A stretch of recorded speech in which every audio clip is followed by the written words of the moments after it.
Hey, check it out, everybody. It's Phil from NYRockstv, and we're over here sitting with Micki Free, set me free. Yeah, There you go. Good to be here, man. Good to Oh, see you man. as usual, and yeah, set me free. Why don't you, babe? Yeah, it's all good. It's all free. Yeah, man. Okay, now tell a little bit to all the people out there, a little bit about yourself, how you started out in the music business, where you're from, and Right. there's a story, a little story. We'll give him the quick version of, Right. playing in the Midwest, coming back from Europe, being discovered by Gene Simmons from Kiss, managed by Kiss for 20 odd years, joined Shalimar, won a Grammy, went triple platinum, started playing around, with Cindy Blackman Santana, Carlos Santana, jamming with Carlos, hanging out with Billy Gibbons, my man, hanging out with Joe Perry, all my peers. I've just been kind of a lucky guy, I think, man, kind of blessed, and playing music, is what I dig. I grew up in Europe and saw the Cream and everybody. Right. So, I was in Shalimar for 2 decades, and and played a lot with Prince and hung with Prince. Right. So people thought I was just probably like an R&B guitarist, but at heart, I'm just a regular blues rock guitarist. I was digging it. Yeah, thank you, man. Great music. Thank man. you. So that's what I really do, and we're in New York to play B.B. King's, Right. yeah, on the Grammy after party, and we're here to rock it, baby. I heard you actually won a Grammy. Talk about that. Yeah, I did. While in Shalimar, I won a Grammy for Eddie Murphy's movie Beverly Hills Cop, and I wrote a song. Yeah, I wrote a song called "Don't Get Stopped in Beverly Hills," off of the soundtrack. And I won a Grammy for it while in Shalimar. Wow. But while I was in Shalimar, I was nominated 3 times for the Grammy, and then I finally won for Eddie's movie. Yeah, man. Wow, cool. Yeah. All right, so you're a West Coast dude. You've been out there. That you got discovered out there. Now, your roots were in Germany. Yeah. Talk about that. How'd that come to be when you were in Germany? Yeah. My stepfather was in the service. Okay. So I moved at an early age to Germany. And as a boy, I started hearing, over there it's different from America. So I started hearing Cream and Hendrix and Zeppelin and the Beatles. And I started digging on it when I was like 9 or 10 or something. And it's different over there. It's not like it is in America. I mean, it's raw and it's real. So I started digging Hendrix. I saw Hendrix when I was like 12 years old, man. And so ever since then, he's been one of my guys. Where'd you see him get? I saw him in Stuttgart, Germany, in concert, and it blew my mind. Right. But my main influence are, Carlos Santana, Billy Gibbons, of course Hendrix. I'm just old school kind of a cat, basic blues rock guitar player, and I like that. That fits my mood. Is that the first instrument that you picked up? Was playing guitar? Because since you were influenced by those guys, go ahead. Yeah. I mean, I play guitar. That was my first instrument. I play 7 instruments, Yeah, guitar, drums, bass, harmonica, timbales, and Native American flute. Yeah. Is that talk crazy? about that. You're a Native American, too. Yeah, it's weird. I'm a mixed blood Native American Comanche. So, I do songs from the Native American flute on a CD that just came out last year called The Native American Flutist Therapy on Mysterium Music, which is a label owned by Tris Bowden for healing and spiritualism. Yeah, and, I love that. Yeah. So I decided to do an authentic Native American record based upon wooden instruments without the heebie-jeebie stuff added to it. So it's pure, yeah. To talk about your albums and the music that you have, how many albums do you have out completely? They're all like your material? Yeah. Well, go ahead. Well, I'm pretty particular when I do records, so there's a 2010 release called American Horse, which features Cindy Blackman Santana, Carlos Santana's wife on drums, David Santos on bass from John Fogerty's band, and Billy Joel. That record. And then I released a Tattoo Burn in 2011, limited release in Europe. Wow. And I didn't do it in America on purpose because I wanted to release it in America later. So then I hooked up with Mysterium Blues, and we did Tattoo Burn Redux. Right.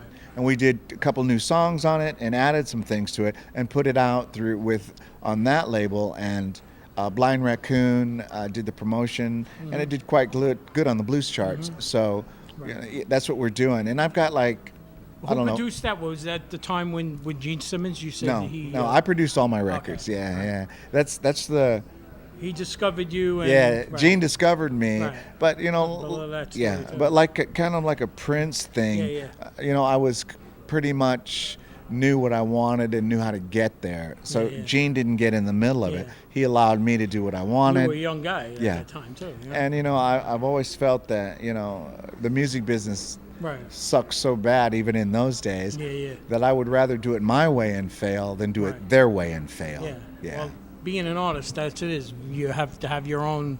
If you can, yeah, and yeah. I could, you Right, know, right. yeah. Yeah. Now, playing guitar, I seen that you. I was like, wow, this guy sounds like a mixture of Stevie Ray Vaughan. I mean, it's outrageous. It's like we don't get to see that much, you know, being on the East Coast compared to the West Coast. So it's like kind of like, you know, we know it's the same country, but it's Yeah. like it's a different vibe going on. doubt. Not too many people over here get to hear that type of blues and, you know, the funk Yeah. that's coming out of there, you know? Yeah, I mean, the way I play guitar is pretty basic blues rock, you know, from my own style to living with Gibbons and Carlos and Jimmy. Very little Stevie, you know. Yeah. I mean, but Stevie, everyone has to understand that everyone dug Hendrix, and he was like the mothership. So it all came down to what we do. You know, I'm really not a West Coast guitar player. You could call me like a Midwestern guitar player or a European, because my friends in the West like to shred and blaze and stuff, and that doesn't interest me at all. I don't. That doesn't turn me on. For me, it's did my song reach you as a songwriter?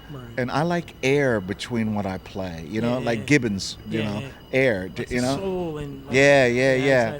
And you know, every now and then, you know, I'll burn it down a little bit, but I really like to let the music and the song do the talking. Right. You know what I mean? And then what I add is just chili sauce. Yeah. Yeah, man. Let's talk about some of the songs, because you played a couple of songs, and a couple of songs that you played had like influences about what went on in your family. Yeah. And talk about that song.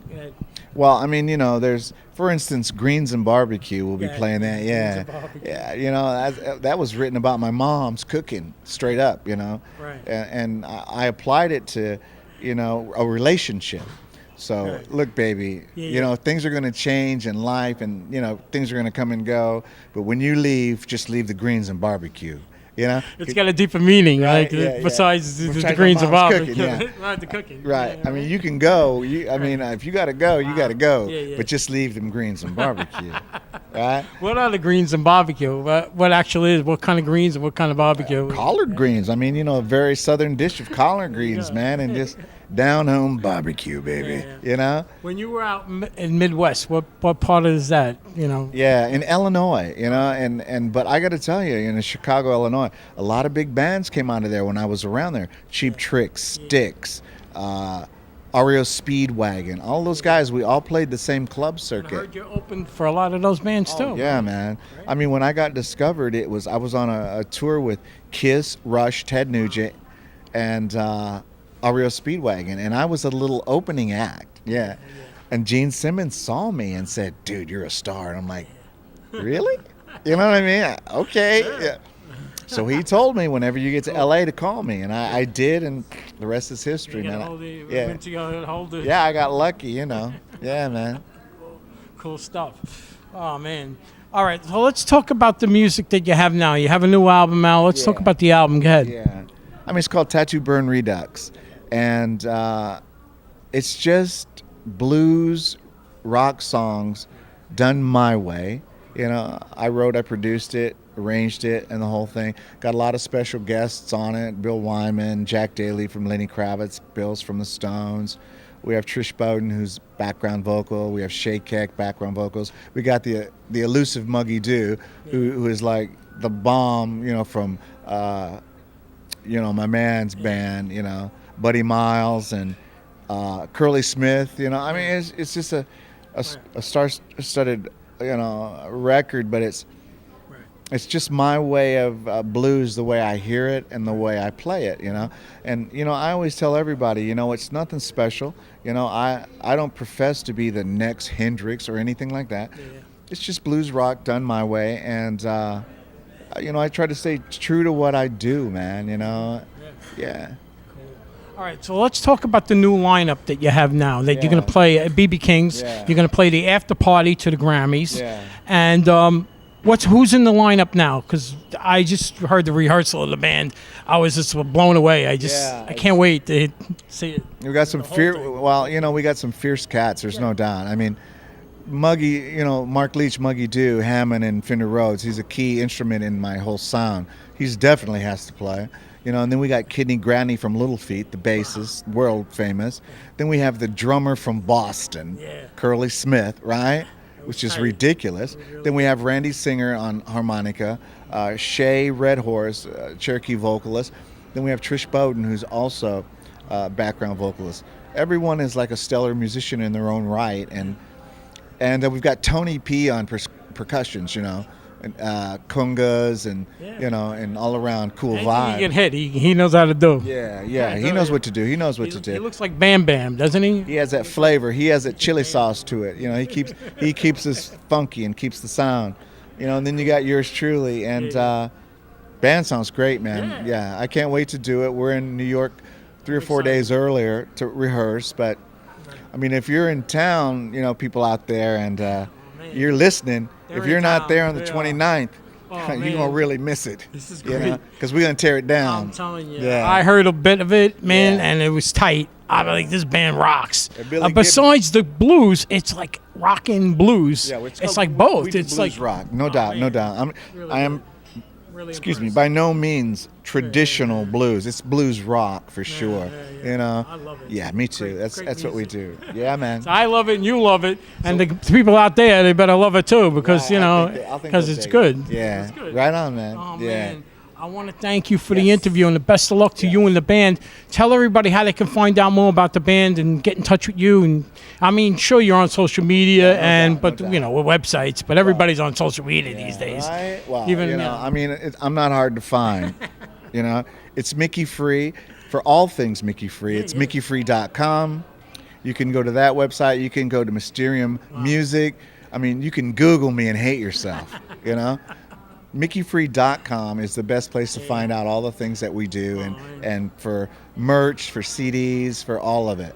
You'll find me there. And as my friend Billy Gibbons would say, have mercy. Yeah. Oh, man, you got to love it. Yeah, man. Oh, man. Thank you very much, man. Right. Thank you so much for having me on your show. Who rocks better than us? We rock. Nobody. We rock the best, right? All right. We rock the best, baby. Micki Free rocks the best. You got to check him. This guy's out. We're gone. This guy's phenomenal, man. Peace out, everybody, man.